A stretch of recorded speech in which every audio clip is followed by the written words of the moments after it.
In this country, United States of America, we're going through some hard times with fascism, right-wing elements, and so we have a lot of work to do. And again, thank you for being here. I just want to make a few comments. If you give me about 3 minutes of your time, I appreciate it. So what we know is that in 1970 was the first Chicano moratorium, and 30,000 Chicanos marched and demonstrated, protested against the Vietnam War in 1970. And at that time, the Vietnam War was going heavy. The United States, being the good imperialist government that we had back then, went and invaded Vietnam. Yay! Let's hear that one again. Yay! Okay, I like that. Good. But these 30,000 plus demonstrators, they were protesting for a lot of reasons, but one of them is that because at that time the Chicanos made up 7% of the population of the United States. But in terms of those that were killed in combat in Vietnam, 20% were Chicanos. That's called racism! Sharing, let's hear that one again. I like it. So their slogan at that first, which I love, the slogan at that first moratorium was, "Our fight is in the barrios, not in Vietnam." In the barrio. Unfortunately, during that same moratorium demonstration, more than 2,000 riot police came, did their usual thing, tear gas, clubs, and dispersed the crowd. And unfortunately, at the end of the day, 4 Chicanos were dead. Shame. Shame! Okay, a few comments about Vietnam. First of all, why the hell did we go to Vietnam? Well, I think you know the answer, but I want to say it too. Imperialism. That's right. We wanted to stop the communist movement in Southeast Asia, so we had to get our troops there. And it was a bloody, unprovoked, unjust war that the Vietnamese suffered because of our invasion. And the Chicanos had the foresight, and by the way, the demonstrations weren't just in LA, that was the biggest one, but they were in Denver and other places as well. I want to talk a little bit about Agent Orange. It's deadly. It's a deadly, toxic herbicide, impurity, and the U.S. military, with the government's blessings, came and sprayed to deforest Vietnam so the Vietnamese couldn't hide. Well, guess what? They weren't just spraying the forest, they were spraying our soldiers, the U.S. soldiers there in Vietnam. So, as a result, and by the way, 58,000 combat soldiers were killed in Vietnam. Again, as I said before, 20% were Chicanos. And it wasn't enough that the U.S. were responsible, and the military were responsible for the 58,000 U.S. deaths there. They were also responsible, because of Agent Orange, they were responsible for the more than 300,000 U.S. veterans who later in life died because of Agent Orange. Shame. And who's responsible for that? Well, we know who. The capitalist governments of this country.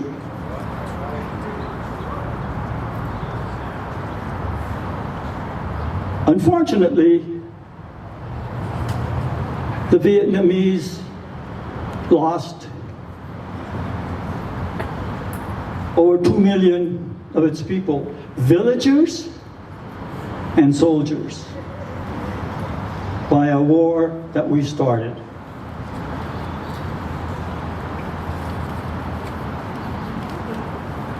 But so it wasn't enough for the US government to know that 58,000 soldiers, US soldiers, were killed. And apparently it wasn't enough to know that 300,000 plus US Vietnam veterans died because of Agent Orange. But 2 million villagers and Vietnamese soldiers also died. And 400,000 of the Vietnamese later who contracted Agent Orange also died. When you add it all up, it comes close to 3 million people that died because of imperialism. our US government. Shame! Death to empire.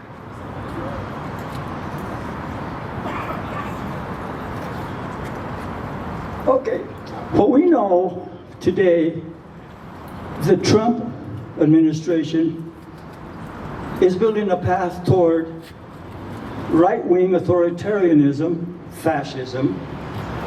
At the same time, the Mexican government, and this is important for us to know, the Mexican government, under the leadership of the first woman president of Mexico, I have 2 daughters and 2 granddaughters, so I can relate. They're building a path toward a humanist democracy. Not without problems, not without obstacles, but that's where they're headed. So I would offer to you to look up the Mexican Solidarity Project.org. They have a weekly bulletin, free if you want it, and to find out more what's going on. We need to connect more with organizations, and we need to learn from them, and they need to learn from us. We need to be together. And I'm not even talking about other Latino countries. That's another discussion to us to have. I'm limited in time, so I got to move this on. By the way, you're probably in the know, but I recently found out that ICE is planning on building 3 more detention centers in Colorado. Did you know that? Well, you're ahead of me. I just found that out. Scary stuff. One in Walsenburg, one in Ignacio, and one in Hudson over by, I believe, Fort Collins area. We need to get rid of these detention centers, and here they are building more. What does that mean? I think that it's real clear what the intention is. We have a lot of work to do, people. We're in this together. So I believe that we need to unite among all of us oppressed elements, and that's not just the national organizations like Chicanos and the black community and indigenous women. We need to look at the women's issue, LGBTQ, labor. We need to unite. We need to come together to unite against this assault on our human dignity and our democracy, to the extent that we even have it. Rosa Luxemburg, a Polish revolutionist, once said, "Those who do not move do not notice their chains." We got to act together.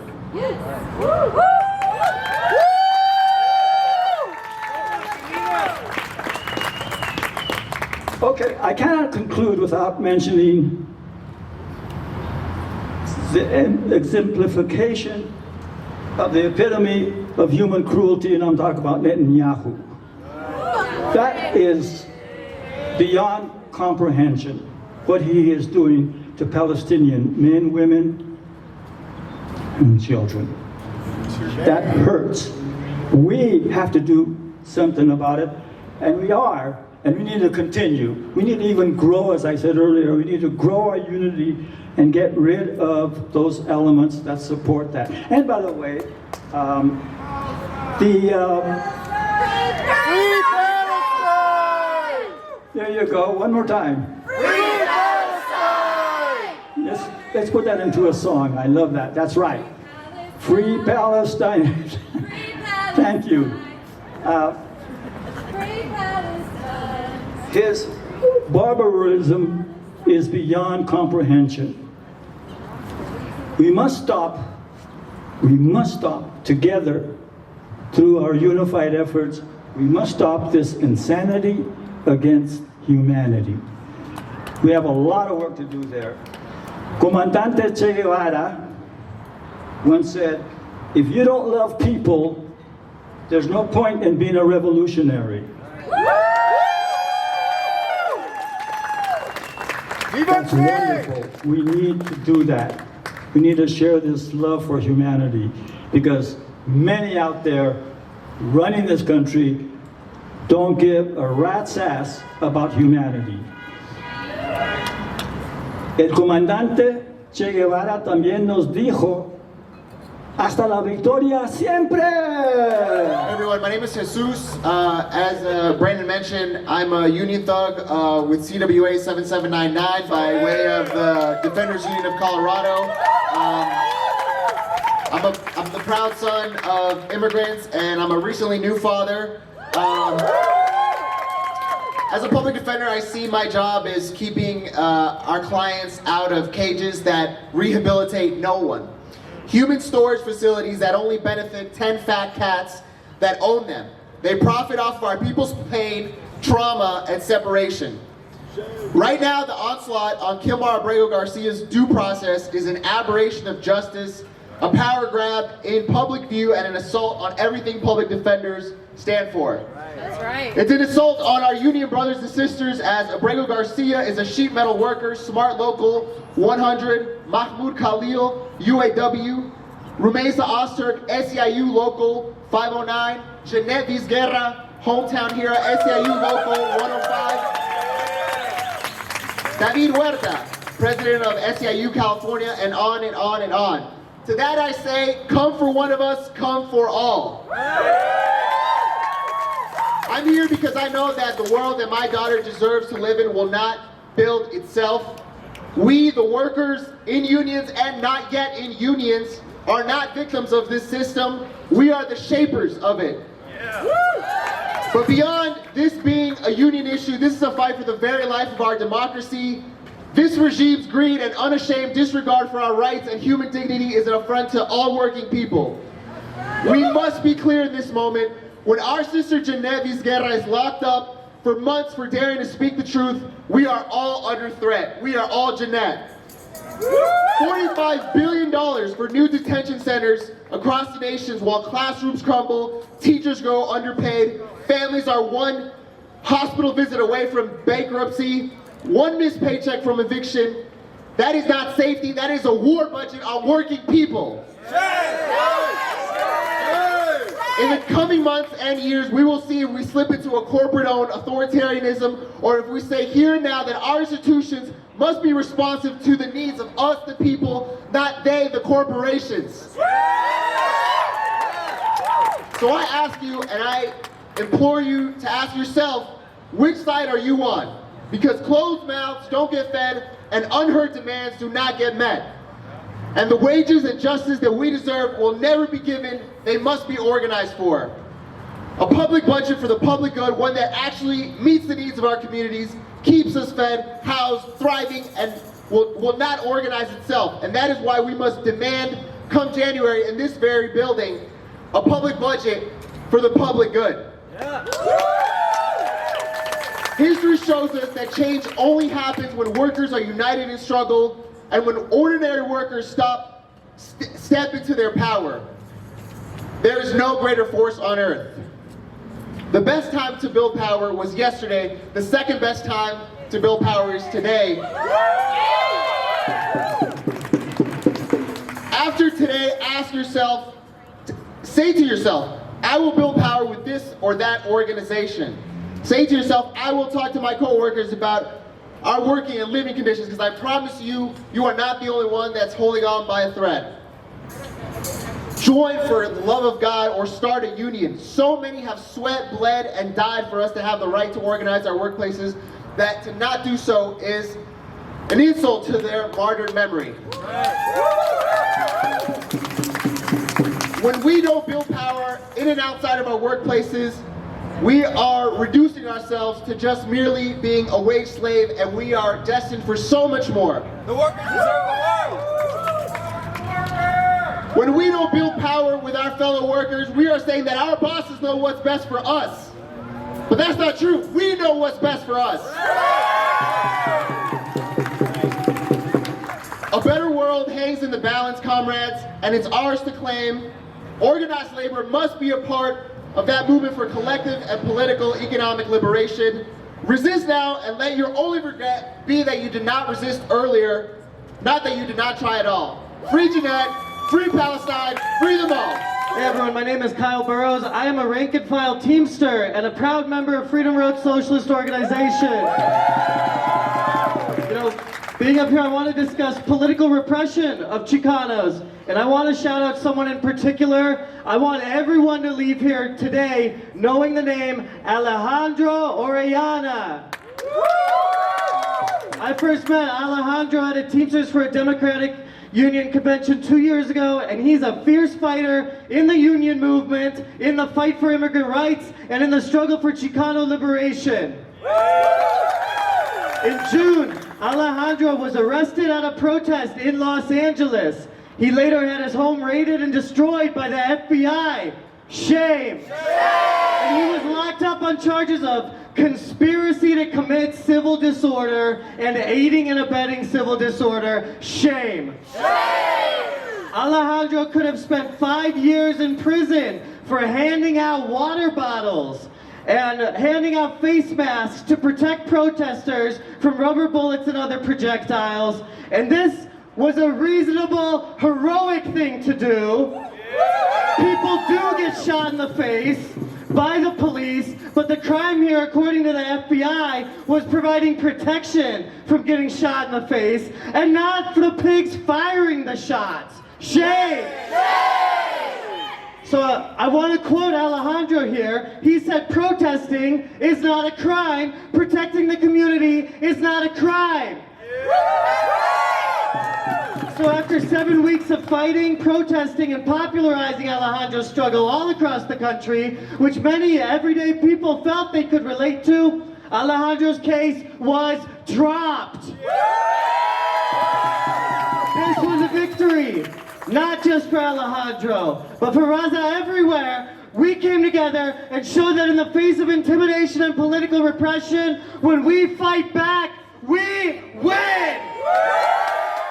And it goes to show that the strength of our movement together, labor, the fight against the police and the FBI, the Chicano struggle, the students fighting for free speech and expression of opinions, the immigrant rights struggle, and the anti-war struggle, just like in the original Moratorium 55 years ago, they're all related. That's right. They're all connected. That's right. And people like Trump want to shut it all down.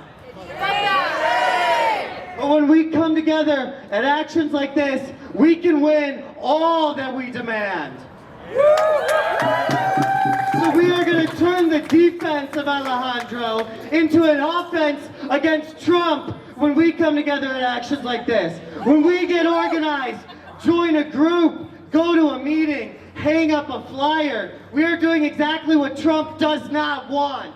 He wants to shut us down. He wants to scare us, intimidate us, repress us until we give up. But Chicanos like Alejandro refuse to give up, and Freedom Road Socialist Organization supports that resistance 100%.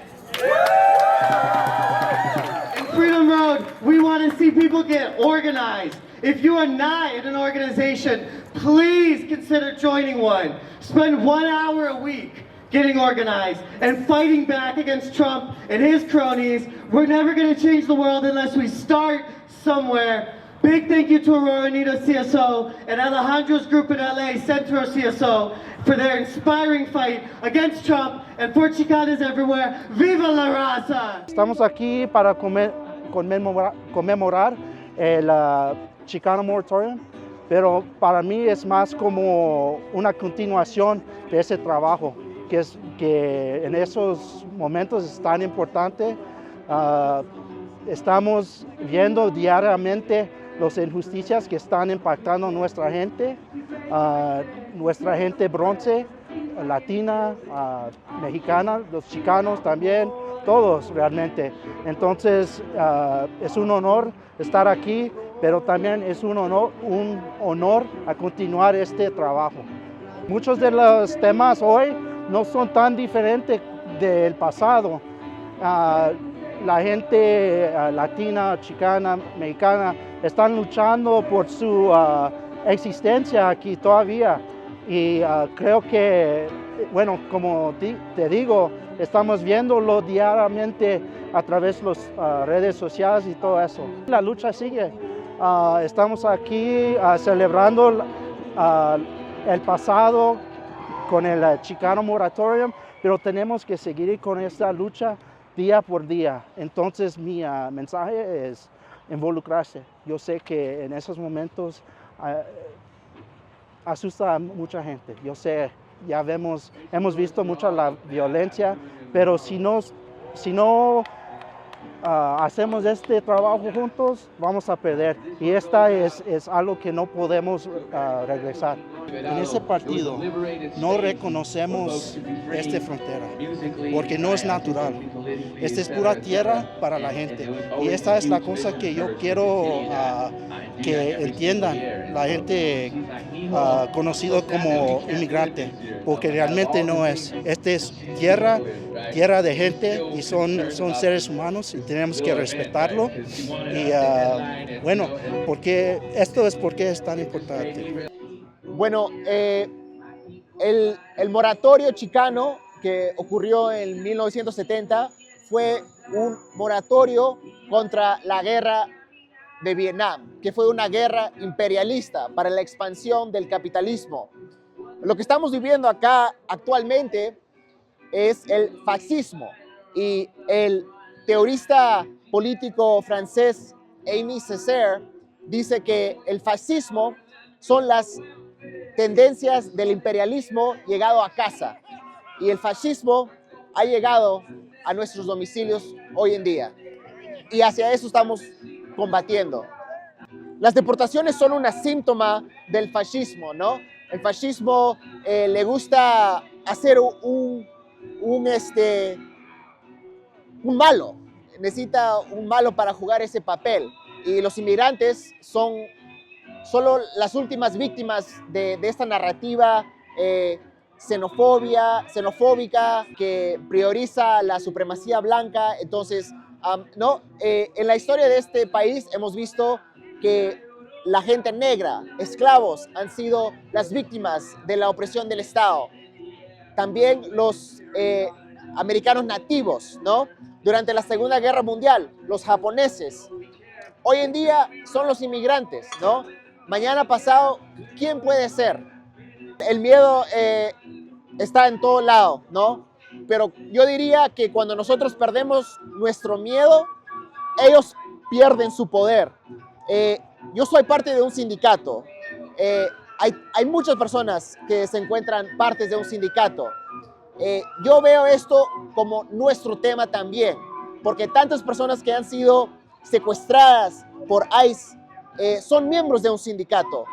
Y aunque uno no sea inmigrante, no sea parte de un sindicato, creo que es una perspectiva limitada decir de que, esto no es mi tema, ¿no? Yo no soy un criminal, yo no soy un inmigrante, esto no es mi lucha. Hoy día no es tu lucha, pero espera unos momentos y la definición de quién es deportable, quiénes van a ser los intereses de ICE, solo van a expandir para llegar a esa cuota que ICE se ha puesto para deportar más de 1000 personas al día.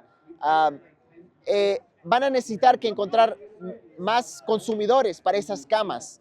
Si es que tienen la intención de construir acá en Colorado nomás 3 prisiones más, esas camas tienen que ser llenadas por consumidores.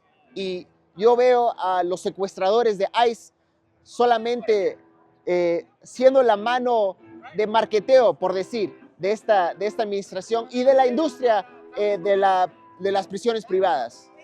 No esperen más para comenzar a construir poder, hacer poder con tu comunidad. Cada día que esperas más para hacer poder, perdemos un derecho, perdemos los recursos y estamos francamente perdiendo tiempo, ¿no? Este régimen va a ver su caída cuando nosotros perdemos nuestro miedo, ellos pierden su poder.